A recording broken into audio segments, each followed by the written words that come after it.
Buenas tardes, mi nombre es Emanuel Gallardo y el día de hoy tendremos una charla bastante fascinante e interesante con mi estimado colega y amigo René Augusto Sosa Enríquez. Bienvenido, hermano. Muchas gracias, Emanuel, por la invitación.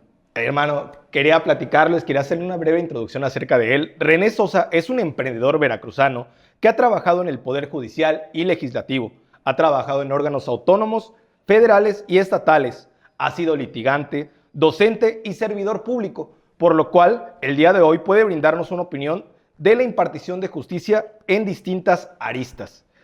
Y por eso estamos aquí el día de hoy, para hablar un poco de derecho, para hablar del Poder Judicial, su última reforma y las elecciones de magistrados y jueces este 1 de junio. Elección en donde René se postula como candidato de magistrado de la Sala Constitucional del Tribunal Superior de Justicia del Estado de Veracruz. Queremos platicar con él un poco acerca de su trayectoria.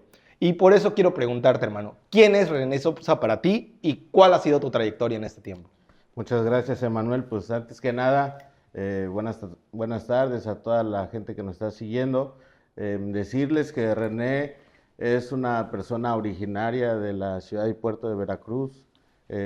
Soy padre de una niña de 9 años, soy esposo, soy hijo, soy hermano.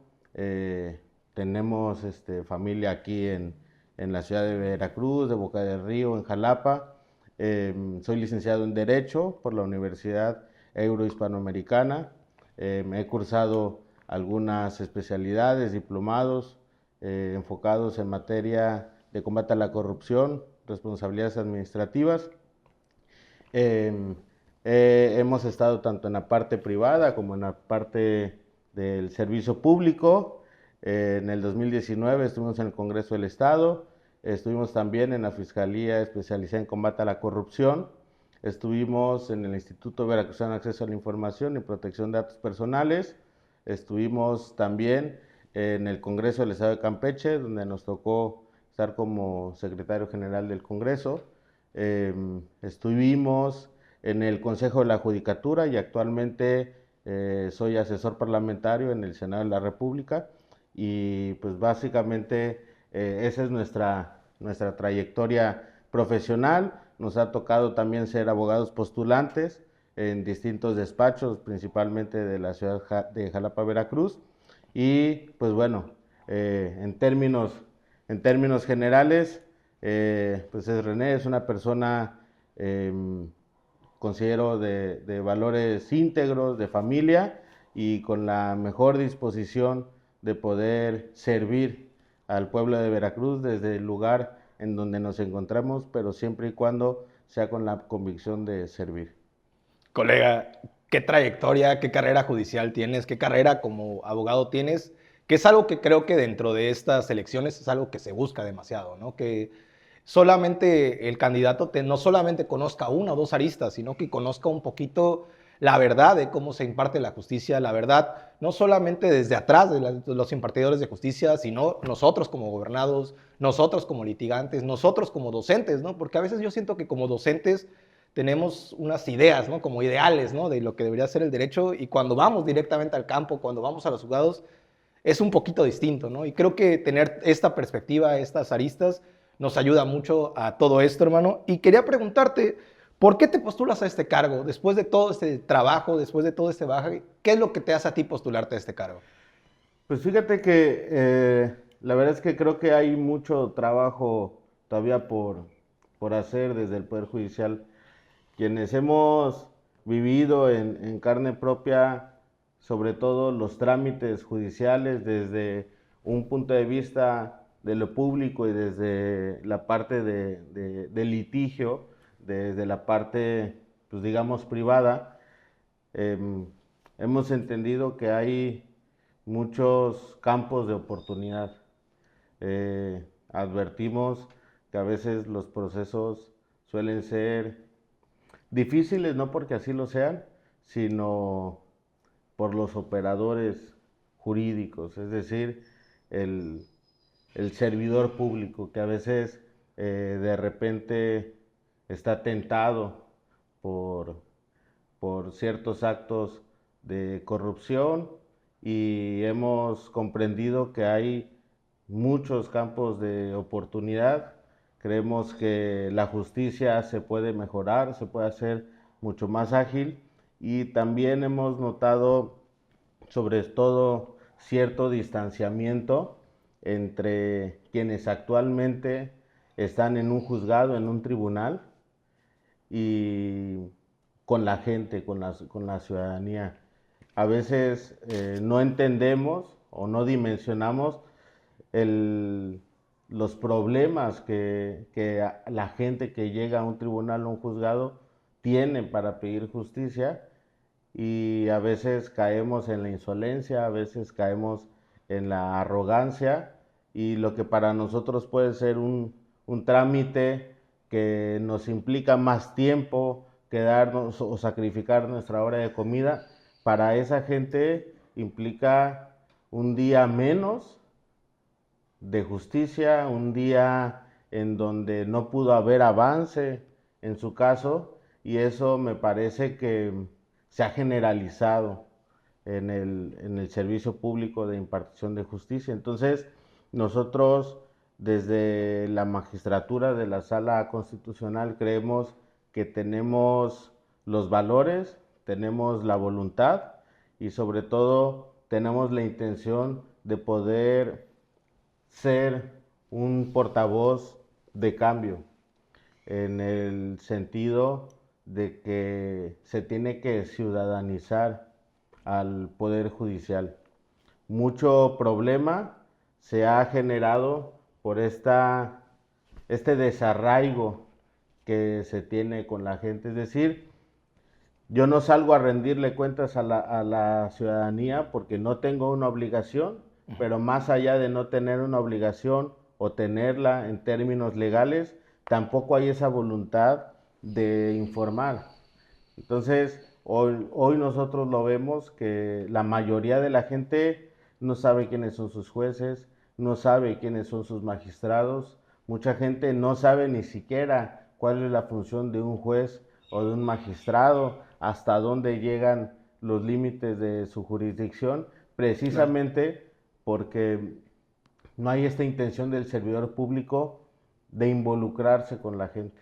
claro. Entonces, se ha privilegiado mucho el tema de la carrera judicial, la preparación de la abogacía desde el servicio público, pero eso no invade o no quita que un servidor público también judicial pueda estar cerca de la gente. Es decir, si bien es cierto que nosotros o el servidor público judicial no tiene la obligación de salir e informar a la ciudadanía lo que está pasando en los juzgados, lo que está pasando en los tribunales, lo cierto es que pues básicamente los salarios que actualmente tiene el funcionariado judicial es gracias a las aportaciones de impuestos, de Claro. derechos de que realiza cada ciudadano con cada compra, con cada sueldo, con cada aportación. Entonces, más allá de tener una obligación legal, me parece que hay una obligación moral de salir con la gente y decirle, oye, esto es lo que se está haciendo en el Poder Judicial. Pero precisamente como eso no está pasando, Claro. es que vino toda esta reforma que vino a democratizar el Poder Judicial, en donde ahora ya tenemos la obligación de salir a las calles y decirle y tratar de convencer a la gente. No, no solamente convencer de que del sufragio, sino de poder decirle a la ciudadanía qué es lo que está pasando dentro de los tribunales, porque esta desconfianza se produce, me parece, por una falta de comunicación. Claro. Entonces, nosotros lo hemos comparado como en la vida cotidiana. Si tú tienes, al final de cuentas, si tú tienes un trabajador que al final de cuentas está realizando un servicio para ti, pues ¿qué pasa si ese trabajador no genera esa comunicación contigo? O sea, digamos que tu sentimiento es, bueno, a ver, si finalmente yo te estoy pagando, tienes que Claro. informarme lo que estás haciendo. Al tú no generar esa comunicación, en automático ¿Qué es lo que hace el que paga? Bueno, desconfía, a ver, y no jalas a la persona y le dices, oye, a ver qué es lo que estás haciendo. Así lo mismo sucede con el Poder Judicial. El tema es que el trabajo del Poder Judicial ha habido tanta opacidad y ha habido tanta falta de transparencia que la gente no sabe qué es lo que ha pasado en el Poder Judicial durante los últimos 30 o 40 años. Entonces, hay una falta de empatía, hay un distanciamiento social que se ha producido y pues que finalmente hoy la mayoría de los mexicanos no confía en el Poder Judicial, pero Claro. no confía no porque no se trabaje en el Poder Judicial, sino porque ha habido este sentimiento de que tal parece que el Poder Judicial no se debe a la gente, cuando Sí. la realidad es que en el servicio público tienes que llegar con la convicción de servir al pueblo y no servirte Claro. para intereses personales o para, pues, principalmente a grupos de poder o ciertas cúpulas. Entonces, nuestra intención de poder participar como en esta contienda electoral para poder ser magistrado en la sala constitucional es tener la posibilidad real que desde dentro del Poder Judicial tengamos una oportunidad para poder cambiar la conciencia de quienes imparten justicia en Veracruz, porque si nosotros generamos esta revolución de las conciencias de jueces, de magistrados, de proyectistas, de auxiliares, en el sentido de decir, sí tienes una función principal de impartir justicia, de generar proyectos de sentencia, de generar acuerdos, pero si tú no lo haces a la par, sabiendo que te debes de informar y sabiendo que tienes que tener un catálogo de valores que debes de reunir para que la gente esté conforme con el Poder Judicial, entonces me parece que estamos en un lugar que no está hecho para esos servidores públicos. Entonces, nosotros queremos participar precisamente para poder implementar ciertas acciones que tiendan a cambiar la conciencia de quienes operan el sistema judicial. Claro. Creo que el distanciamiento, bueno, hay varios puntos que me parecen interesantes de todo lo que platicas. Creo que el distanciamiento es muy palpable, ¿no? O sea, es muy palpable inclusive hasta para nosotros que ejercemos el derecho y no sé, estamos en materia civil, en materia familiar. Creo que no conocemos tanto, ¿no? O sea, nosotros como abogados, o sea, directamente del poder judicial, de cómo se manejan las cosas y ahora la ciudadanía menos, ¿no? Creo que como tú lo has dicho, ¿no? O sea, creo que lo que más puede hacer un magistrado es tener esta labor humana, esta labor moral, ¿no? De acercarse al pueblo. Y creo que hay varios factores que lo alejan, ¿no? No solamente la parte económica, ¿no? No solamente subirse a su suburban, irse del juzgado hasta Montemagno, ¿no? No creo que sea solamente ese el asunto, sino creo que también esta parte del nepotismo, esta parte de heredar, ¿no? O sea, este tipo de cargos, todo ese tipo de cosas han hecho un distanciamiento social grande, ¿no? Me gusta mucho la labor que tú realizas dentro de tus redes sociales, ya que esto de educar, esto de reeducar a la gente, esto de compartir esta información es algo que tú has hecho, ¿no?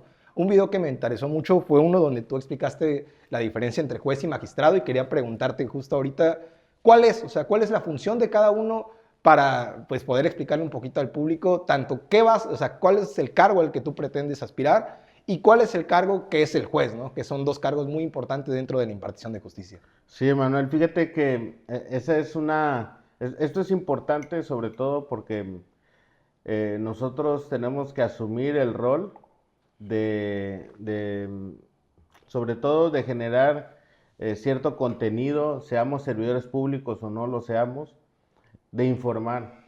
Si nosotros informamos, vamos a tener una gente mucho más involucrada en la vida pública. Y muchos hablan de politizar la justicia, a ver, pero sí, o sea, esta reforma sí tiende a politizar en el buen sentido la Claro. justicia. No significa que una sentencia va a estar a favor o en contra a partir de intereses políticos. politizar la justicia en términos de la reforma judicial significa involucrar a la gente dentro de la toma de decisiones del sistema judicial, Claro. en términos de los operadores jurídicos de la norma, porque mucho se hablaba, a ver, mucho se hablaba de que ahora cualquiera puede ser juez, o cualquiera puede ser magistrado, o cualquiera puede ser ministro, pero la realidad es que, sobre todo porque se vio dentro del proceso, hay un apartado en donde si se amerita, entra como la famosa tómbola, que es la insaculación pública. Entonces, ya a partir de eso, pues ya todos decían que ahora, o sea, el jueces o magistrados iban a salir a partir de una tómbola, pero la realidad es que se siguieron una serie de requisitos para poder aparecer o estar en la posibilidad de estar en esa insaculación. Entonces, llegamos al punto de que en esa insaculación, es decir, en esa famosa tómbola, únicamente están los mejores perfiles que se hayan postulado para ese cargo. Claro. Porque los comités realizaron una depuración en donde académicos, impartidores de justicia, investigadores de la más alta categoría del Estado, entre todo el mundo, el universo de participantes, solamente seleccionaron a unos cuantos a partir de su propia expertise y de los documentos que se hayan aportado, y en esa insaculación quedaron los mejores. Claro. Entonces, no estamos ante el hecho de que cualquiera puede ser juez o magistrado. Digamos, si estás en un proceso de insaculación, pero a partir de una serie de filtros que te hacen idóneo para ocupar el cargo. Entonces, si nosotros esto no se lo informamos a la gente, pues se empieza a perder el mensaje. Y aquí es parte de lo que nosotros estamos tratando de hacer en redes sociales, de salir a informar, porque más allá de que nosotros tengamos una aspiración pública de poder estar en algún cargo público desde la magistratura, no se trata de llegar al poder por el poder. O sea, se trata de llegar a un cierto cargo para poder satisfacer un interés colectivo. Porque al final de cuentas, hoy en día el que quiera ser magistrado no puede ser magistrado únicamente por un interés personal o un interés directo de alguien, sino por, digamos que advirtiendo esta necesidad de poder coadyuvar en la creación de un sistema judicial más justo.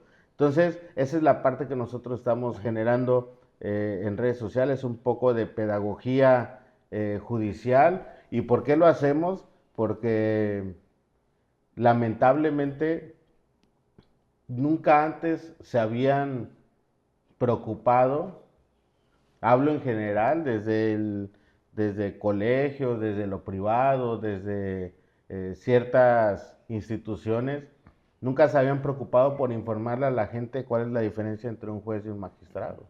Entonces, ¿por qué ahora sí es importante? O sea, ¿qué es lo que cambió? Para muchos, quienes no entienden la verdadera esencia de la reforma judicial, ahora lo quieren hacer por posicionar su imagen, por posicionar su nombre, por un interés que no es el de la mayoría del pueblo, sino es un interés privado. Entonces, aquí lo importante es informar por la mera intención de poder tener una sociedad mucho más politizada, inmersa en la toma de decisiones, y así fue como nosotros determinamos que hacer un video explicando la diferencia entre un juez y un magistrado era importante. Entonces, nosotros definimos en términos muy generales para que, pues básicamente como una introducción para que la gente pueda, digamos, comenzar a entender las principales diferencias entre estos cargos, es que un juez en Veracruz un juez local es básicamente son los servidores públicos que conocen de raíz los casos, Claro. desde la presentación de la demanda, la oferta de las pruebas. Entonces, lo que hace este juez es recibe este caso, esta demanda, una vez que se cumplen una serie de requisitos, analiza las pruebas, llega a un punto en donde el juez también escucha a ambas partes y al final emite un veredicto, emite una sentencia en donde digamos que le da la razón a una de las partes contendientes. Perfecto. Y en Veracruz lo que hace un magistrado es en segunda instancia, que así se le llama, que es digamos una instancia distinta, es revisar esa sentencia. Es decir, Perfecto. si alguna de las partes se vio afectada por la decisión del juez, pues básicamente le puede decir a los magistrados, oye, ¿sabes qué? Yo no estoy de acuerdo con esta sentencia y expone sus razones. Y el magistrado lo que hace es, de manera colegiada, porque al final de cuentas el tribunal se compone de salas colegiadas integradas por 3 magistradas y magistrados, lo que hacen es analizar esa sentencia a partir de este reclamo de la persona y determina si la sentencia del juez fue correcta o estuvo incorrecta. Entonces, a grandes rasgos, estas son las diferencias principales entre un juez y un magistrado. Evidentemente hay de diversas materias, civil, familiar, penal y constitucional. Entonces, en En términos grandes rasgos. generales es eso. Hoy me gustaría mucho enfocarme respecto en la reforma judicial y sobre todo en la parte, en la fracción que permite que los magistrados y jueces locales puedan ser elegidos por voto popular. Eh, Solamente quiero preguntarme y enfocarme respecto a la reforma en qué te llamó a ti, qué te hizo a ti impulsar activamente directamente esta reforma y por qué estás a favor de la misma. ¿Qué es lo que más te llama la atención? ¿Qué es lo que crees que cambia dentro del país? Sí, pues de entrada el tema nos llama la atención porque es pues materia constitucional, es una labor y es una materia en donde desde que estábamos en la universidad enfocamos siempre nuestros esfuerzos, la materia constitucional que viene siendo pues básicamente la que dispone las reglas básicas para una sociedad en armonía. Entonces, si nosotros entendemos a la Constitución como una carta de reglas, una carta social de derechos, obligaciones y deberes, entendemos que nuestra Constitución es un manual para la gente sin importar su edad, su origen, su etnia, sus preferencias. Es una carta en donde establece cuáles son los elementos mínimos para que una sociedad viva en paz. Claro. Entonces, a nosotros nos tocó, ya estando en el Senado de la República, pues básicamente desde la Comisión de Puntos Constitucionales, que es en donde actualmente estamos, nos tocó recibir lo que fue la minuta de la Cámara de Diputados, en donde había una aprobación previa de la reforma judicial, en donde se establecía esta posibilidad de elección de personas juzgadoras. Y la realidad es que entendimos de manera personal que la esencia misma de la reforma judicial es una, acabar con los privilegios y otra es incluir a la ciudadanía en la elección de personas juzgadoras. ¿Y cuál es la razón? Pues precisamente porque tenemos funcionarios judiciales que perciben salarios estratosféricos. Tenemos funcionarios judiciales que tienen actualmente acceso a vehículos de último modelo, accesos a planes de internet. tienen acceso a que el personal doméstico que ayuda en las casas de cada uno de ellos sea pagado con el propio erario público. Tenemos funcionarios que tienen prestaciones para que puedan viajar al extranjero con beneficios bajo el manto de que son funcionarios de alto nivel. Tenemos funcionarios judiciales que tienen, digamos que una bolsa para poder utilizar en restaurantes superiores a 800,000 pesos únicamente para ellos y para su gente. Tenemos gente que actualmente recibe cantidades, o sea, digamos, muy significativas para la carga de combustible. Entonces, si de repente, cuando tú pones todo eso en la mesa, que esa es su realidad, y del otro lado de la mesa está una persona que a duras penas percibe el salario mínimo. Tenemos a gente que nadie le paga su gasolina.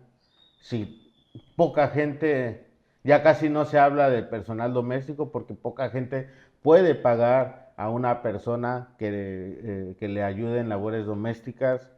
De repente esa gente apenas si tiene para poder llevar el sustento de la comida a sus casas, no tiene para comer en restaurantes. Entonces, si de repente profundizas en ese mensaje, entiendes que tal parece que el funcionario judicial son ellos y el resto de los mexicanos. Entonces, a nosotros, desde los lugares que hemos estado, nos ha tocado desde el Congreso participar en la creación de leyes. En Fiscalía Anticorrupción nos tocó participar, digamos, en el combate a la corrupción de servidores públicos que estaba comprobada su culpabilidad. Participamos en el fomento de la transparencia y erradicación de la opacidad. Trabajamos también, en algún punto me tocó ser catedrático en una universidad y vimos que había mucha falta de oportunidad para los jóvenes. El solo hecho de que los jóvenes se imaginaran pensar en ser en alguna ocasión juez, magistrado, ministro, para ellos era imposible. Claro. Era un ideal inalcanzable, porque al final de cuentas, por muy estés en primero, segundo, tercero, octavo semestre, el que estudia en Derecho, pues básicamente sabe que para ser juez, magistrado, ministro, pues hoy tú le preguntes a un joven si quiere ser juez o magistrado ministro, en principio te van a decir sí, pero no tengo la palanca, ¿no? O sea, no tengo la persona que me ayude. Y hoy en día esa aspiración es posible gracias a esta reforma. Entonces, claro, a nosotros, pues básicamente estamos de acuerdo porque consideramos que no es una reforma por hacer. Claro. Es una reforma que, digamos, tiene una causa muy válida, que es acabar con las injusticias, erradicar la corrupción y acabar con los privilegios. Entonces, de repente, esta parte de acabar con los privilegios suena muy realista, idealista, y tú dices, bueno, ¿qué eso qué tiene que ver con la justicia? Pero la realidad es que si nosotros acabamos con los privilegios, entenderemos que el juez, el magistrado o el ministro quiera ser juez, magistrado o ministro no por los beneficios que conlleva el cargo, sino por la labor de servir. Claro. Si nosotros entendemos que llegar a esos lugares no es nuestra aspiración, no sea el tener un buen sueldo, la labor de servir desde ese lugar tiene que ser básicamente a título gratuito. Evidentemente eso no es posible porque a todo trabajo debe haber una remuneración. Sin embargo, el que quiere estar en el servicio público lo tiene que hacer con la convicción de que tiene que llegar ahí para servirle a los demás y no para servirse a sí mismo. Entonces, nosotros queremos en esa idea, y nosotros queremos estar ahí porque creo que tenemos valores suficientes para poder bajar el mensaje con la estructura que vive día a día cerca de las personas. El funcionariado judicial son más de 1,000 trabajadores. Es cambiar la labor, la conciencia de cada uno de ellos es complicadísimo. Ya es gente, digamos, que de muchos años. Sí, claro. Básicamente su labor ha sido muy loable. Hay, digamos, me parece que son más los buenos que los malos, pero a esos malos hay que sacarlos. A esos malos, a esa gente que está únicamente contaminando al Poder Judicial, los tenemos que sacar de raíz, porque no podemos tener en el Poder Judicial a personas que quieran estar en el Poder Judicial únicamente porque saben que estando en el Poder Judicial tienen buenas prestaciones. Nosotros necesitamos a gente en el Poder Judicial porque quiera darle un mejor servicio a la gente. Entonces, pues básicamente esa es la razón por la cual nosotros estamos de acuerdo y que creemos que podemos aportar mucho desde ahí. Me parece increíble cómo muchas de las cosas en México no cambia, ya que yo salí de la universidad hace cerca de 8 años y muchísima de la gente que estaba dentro en esta universidad privada venía con esta idea, ¿no? Venía con esta, no sé, se me hace una idea muy trastornada, ¿no? De querer servirse, ¿no? De decir, mi papá ya es juez, mi papá es político, mi papá es magistrado, mi papá esto, así que pues yo nada más tengo mi título y voy directo a eso, ¿no? Y se me hace fuerte porque muchísimos de los servidores públicos que han llegado a estos cargos llegan con esas aspiraciones, como tú dices, ¿no? No llegan con la aspiración humana, ¿no? No llegan con un deber moral, ¿no? Porque creo que al final, dentro de todo, como servidores públicos es lo primero que se les pide y creo que a veces hasta lo único, aparte de la preparación, como tú mencionas, ¿no? Que ellos puedan no solamente ver los formalismos que exige la ley, ver como las cosas que exige la ley, sino ver más allá, ¿no? Ver cómo pueden apoyar, siendo juzgadores y impartidores de justicia, a sectores vulnerables, ¿no? O sea, sectores que definitivamente, no sé, un juicio les salga económicamente imposible, ¿no? Sectores. Creo que esta parte, como tú dices, de la división, ¿no? De la separación que tenemos hacia ellos, pues los hace como seres que están allá, ¿no? Seres que están allá y creo que esta parte de la reforma ha quitado un poquito esta distancia, ¿no? Se me hace interesante porque también creo que si no cambiamos, o sea, podemos decir, ya cambiamos la estructura, ¿no? Pero ¿cómo vamos a cambiar la moralidad de la gente nueva que entra, ¿no? Porque si ya está una estructura hecha, si ya está todo hecho para que se sirvan, ¿cómo vamos a cambiar moralmente y humanamente esto para que cambie, ¿no? Realmente hablando de cambios, creo que esta reforma, la palabra que más la simboliza es el cambio, ¿no? Ha cambiado todo un funcionamiento, se han cambiado estructuras, van a cambiar servidores públicos en esta nueva elección. Yo quiero preguntarte, para ti, para los impartidores de justicia nuevos, ¿qué crees que es lo que deba de cambiar dentro de ellos respecto a esta brújula moral, respecto a esta impartición de justicia, para que ellos puedan desarrollar bien su cargo, que es cuidar a la ciudadanía, ¿no? Brindarle esta justicia que está velada dentro de la Constitución? Sí, digo, al final de cuentas, hablar de cambios, la expresión de cambios por sí sola involucra como si fuera a haber un cambio inmediato. Sí, claro. Y eso es algo que también la gente tiene que saber, que los cambios profundos que involucra la reforma judicial no van a ser inmediatos. Todo cambio importante y trascendental, sobre todo en un sistema democrático, no es sencillo. O sea, lleva una labor de constante repetición, de estar involucrando gente, de estar sumando voluntades.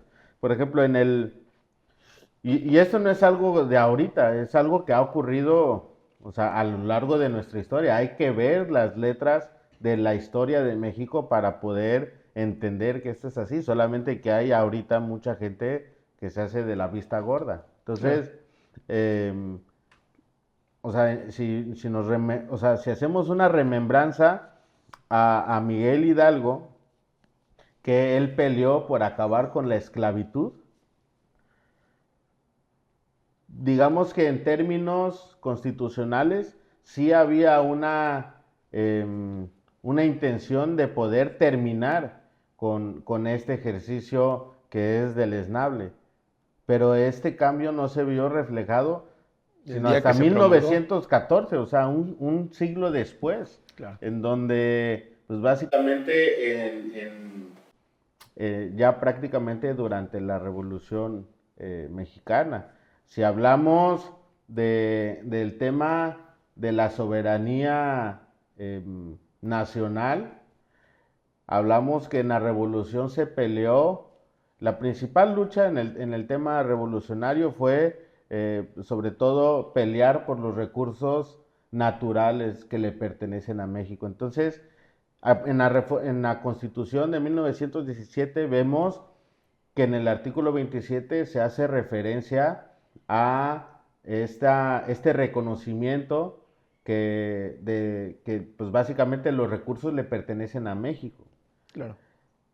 ¿Y por qué hablamos de 1938 de la expropiación petrolera? Porque no fue hasta 1938 en donde esta esencia del artículo 27 se vio reflejada. Es decir, teníamos en la Constitución, en el artículo 27, que los recursos energéticos eran de México, pero le seguían perteneciendo a empresas extranjeras. ¿Y qué sucedía? Eso no se veía reflejado, no se veía materializadas las letras de la Constitución, porque dentro del sistema había operadores jurídicos de nuestra Constitución y de la norma que seguían permitiendo que eso siguiera pasando. Entonces, lo que quiero decirte es que ningún cambio profundo de un país es rápido. Entonces, aquí seguramente estamos en el inicio de un sistema judicial que, para poderse concretar en sus términos ideales para los cuales se fue creada, no lo vamos a ver con esta elección judicial. Claro. Hoy tenemos muchos, sobre todo, no quisiera llamarlos como adversarios, pero tenemos mucha gente que no ha terminado de entender la reforma judicial. ¿Y qué es lo que están haciendo? Pues básicamente están protestando en el sentido de decir, bueno, no vamos a salir a votar el próximo 1 de junio. ¿Por qué? Porque no estoy de acuerdo con la reforma judicial. Pero la realidad es que puedes estar o no estar de acuerdo, pero la reforma judicial ya no es reforma, ya es constitución. Ya está en las letras de nuestra Constitución. Claro. Y va a haber elección judicial, va a haber elección de personas juzgadoras para rato. Esto no va a ser un cambio que cambie dentro de 6 años. No vamos a dejar de elegir a las personas juzgadoras en 6 años ni en 12. Este cambio, es decir, elegir a las personas juzgadoras, es muy seguro que nuestros hijos y nuestros nietos también van a elegir a personas juzgadoras. ¿Por qué? Porque hasta entonces va a seguir vigente la voluntad que al día de hoy o en el 15 de septiembre del 2024 que se publicó la reforma, claro, se mantendrá. Entonces, el cambio, pues naturalmente es generar y trabajar en esta conciencia de quienes están dentro del Poder Judicial. Necesitamos revolucionar las conciencias de ellos para que a su vez ellos puedan creerse que un cambio en el sistema judicial verdaderamente sí es posible. Y pues al final eh, el Poder Judicial se ha visto como muy elitista, y no hablo del Poder Judicial de Veracruz, hablo sobre todo del Poder Judicial de la Federación. Básicamente ellos son quienes, o sea, pareciera que fueran extraterrestres. Y la realidad es que se han vuelto unas personas tan alejadas de la realidad que se vive en México que no terminan de entender en qué país están viviendo. Entonces, el verdadero reto de la persona juzgadora que resulte electo el próximo 1 de junio va a ser entender que tiene que trabajar durante el tiempo que esté en el cargo diariamente en una democratización al interior del Poder Judicial y realizar ciertas actividades proactivas. Si la ley no me exige un informe, yo salgo a informar. Si la ley no me exige que yo explique una sentencia, yo salgo a explicar. Si la ley no me exige que realice una sentencia más sencilla, la hago más sencilla, porque al final de cuentas, paradójicamente, la persona a la que le estamos nosotros juzgando y dictando una sentencia, no entiende ni siquiera qué es lo que dice la sentencia. Y en el argot jurídico nos llenamos la boca de utilizar tecnicismos, de utilizar palabras que nadie conoce, de utilizar los más recientes criterios, pero no utilizamos lo más importante, que es un principio que es de realidad, es un principio que ya se ha venido utilizando, pero realmente nosotros juzgamos, o más bien los juzgadores dictan una sentencia a partir de lo que está en el expediente, a partir de lo que está en la norma, y son tan cuadrados que al final de cuentas ellos saben que no está pasando lo que está diciendo en el expediente, y aún así, porque ya se venció un plazo, porque ya no se presentó una prueba en tiempo, porque ya pasó esto o cualquier regla procesal, termina definiendo el destino de una persona. Y eso, al final de cuentas, me parece que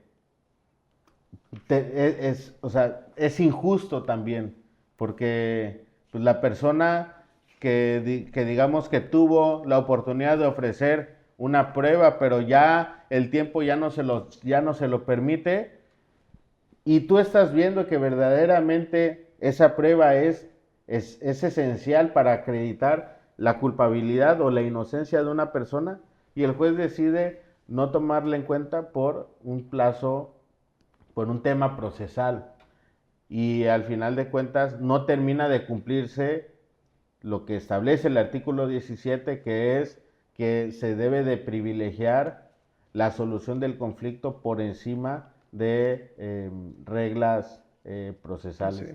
Entonces, pues va a ser un cambio importante. Digamos que pues quienes resulten electos van a ser pioneros, pero yo creo que se ha venido, lo estamos viendo ahorita con las campañas de elección judicial de magistrados y jueces y ministros a nivel federal, y salen a decirle a la gente: vota a tal color y tal número.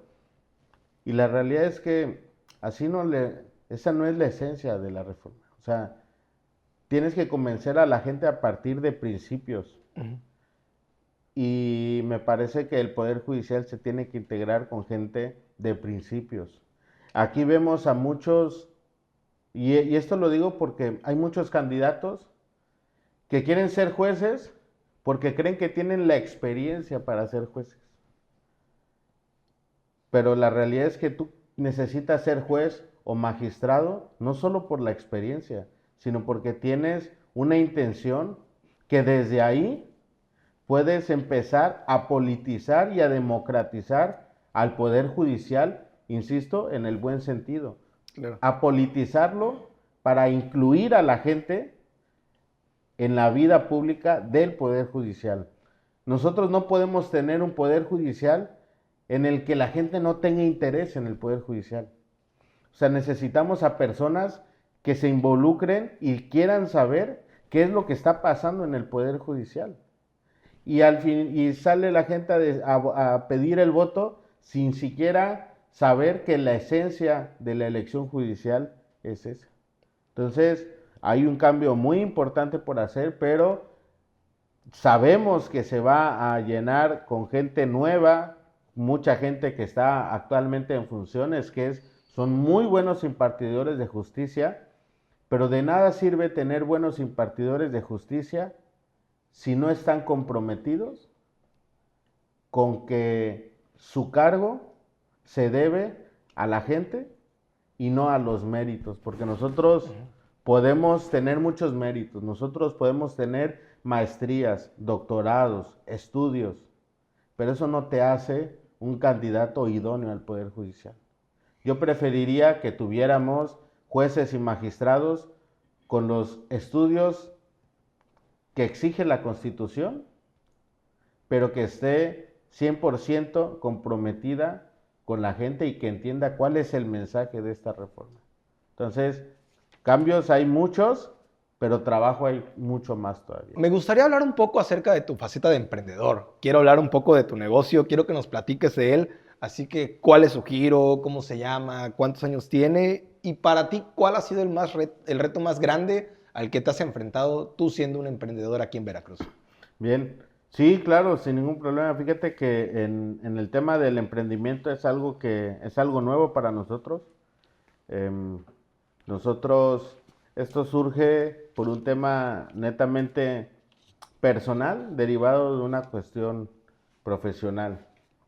Em, la verdad es que desde que nosotros salimos de la universidad, poco a poco hemos ido formando nuestro criterio desde la parte judicial. Nos tocó saliendo de la universidad, estar como abogado postulante y después estuvimos en ciertos cargos y llegó un punto en donde, gracias a Dios, nos ha ido bien porque al final de cuentas hemos podido administrar, hemos podido pues, consolidar una familia y al final como familia y como profesional del derecho entendimos que si nosotros queríamos seguir dentro del servicio público, lo teníamos que hacer sin ningún tipo de compromiso personal. Entonces, en familia, lo que nosotros decidimos fue empezar a tener otra ventana de ingresos. ¿Para qué? Para que nuestra subsistencia no dependiera de una remuneración económica derivada del servicio público. Claro. Entonces, esto te lo pongo en contexto porque lo que quiero decirte es que nosotros, a partir de hace ya un tiempo, hemos empezado a generar ya el criterio que al servicio público queremos estar sí, pero no por una remuneración económica, porque al final de cuentas el tema económico te condiciona y te sitúa, sí, yo creo, en un esquema de vulnerabilidad. ¿Por qué? Porque no falta que si no haces esto, pierdes tu empleo y lo tienes que hacer porque si pierdes tu empleo, pierdes tu estabilidad económica. Y nosotros decidimos que nos gusta el servicio público, nos apasiona y nos gusta servir, pero nos gusta servir a los demás. No nos gusta, no lo hacemos por una intención de retribución económica. Entonces, a partir del 2023 nosotros empezamos con esa idea de impulsar un emprendimiento. Nuestro emprendimiento se llama El Güero Tortería, estamos ubicados en la ciudad de Boca del Río, Veracruz, en Plaza Santa Ana. Somos un negocio 100% familiar en el que pues básicamente ofrecemos a la ciudadanía un servicio de comida, de tortas tradicionales, sobre todo de esta zona de Veracruz, Boca del Río. La verdad es que hemos obtenido, pues somos 5 estrellas en Google. La verdad es que la gente se va, nos recomienda. Ha venido gente, pues nos ha tocado que ha venido gente desde la Ciudad de México que viene a visitarnos. Entonces, pues bueno, llevamos un poco más de un año. Han sido momentos de muchas alegrías y también complicados, porque a veces pues uno piensa que el emprendimiento es puras ventas y ventas y ventas y ventas, pero la realidad es que esto nos ha puesto a prueba como familia también, Claro. porque pues básicamente te das cuenta que es una rueda de la fortuna. Un día estás abajo, otro en medio, otro arriba. Entonces, también nos ha permitido ayudar a la gente. O sea, ha llegado gente a la tortería y pues bueno, nos ha permitido que pues básicamente nosotros no cobremos por un servicio, un producto que nosotros le demos a la gente. Hemos podido ayudar a gente desde que iniciamos, no ahorita obviamente, pero sobre todo por la etapa, pero hemos podido ir a hospitales a poder ofrecer, dar comida a título gratuito. Hemos podido ayudar a niños con cáncer con algunos insumos. Hemos podido ayudar a mucha gente y ha sido muy, sobre todo muy gratificante, porque hemos entendido que los procesos no son sencillos. Sí, claro. Yo lo que les puedo decir a la gente que está interesada en algún emprendimiento es que lo hagan siempre y cuando sepan las implicaciones. Claro. Es decir, que tengan una buena administración, que sepan administrarse, que sepan costear un producto, que sepan hacer estudios de mercado, que sepan hacer análisis, estudios de competencia, que identifiquen cuáles son sus fortalezas, sus debilidades, porque hay veces está este ideal que dices, bueno, nos aventamos, pero suena muy bonito, pero si no lo haces con responsabilidad, entonces pones en riesgo también tu patrimonio, tu familia, claro. Y lejos de ser un impulso que genere cierta esperanza, la realidad es que se torna una irresponsabilidad, me parece. Entonces, yo lo que ahí en esa parte puedo recomendar a la gente es que lo haga, siempre y cuando sepa cuáles son las implicaciones que debe cada uno de tener. Y pues ya para hacerle publicidad, horarios y la torta más rica. Sí, nosotros estamos en Plaza Santa Ana, frente a Plaza Las Américas. Es una zona muy conocida aquí en Boca del Río, Veracruz. Estamos de lunes a viernes de 9 de la mañana a 6 de la tarde, y los sábados estamos de 9 de la mañana a 5 de la tarde, descansamos los domingos. Tenemos 9 especialidades. Sin duda la que más nos piden es la torta de picaña, que es una picaña pues lleva muy buena porción de este corte. Es caliente, lleva su aguacate, lleva su queso manchego, y la verdad es que sin duda es la que más nos piden. La metimos como un especial, pero ahora se ha vuelto pues básicamente la estrella del Güero Tortería. Mano, de verdad, muchísimas gracias por permitirnos tener esta charla. Igual le quiero agradecer a mi tocayo Manuel, que está allá atrás de la cámara, ayudándonos con todo este equipo, con todo esto, y pues agradecerles a ustedes que nos están escuchando, que pudieron aventarse esta charla, que pudieron acompañarnos en esta charla de colegas acerca de derecho, acerca de la reforma, acerca de toda esta elección que viene, y agradecerles a ustedes por estar aquí. Muchísimas gracias y buena tarde.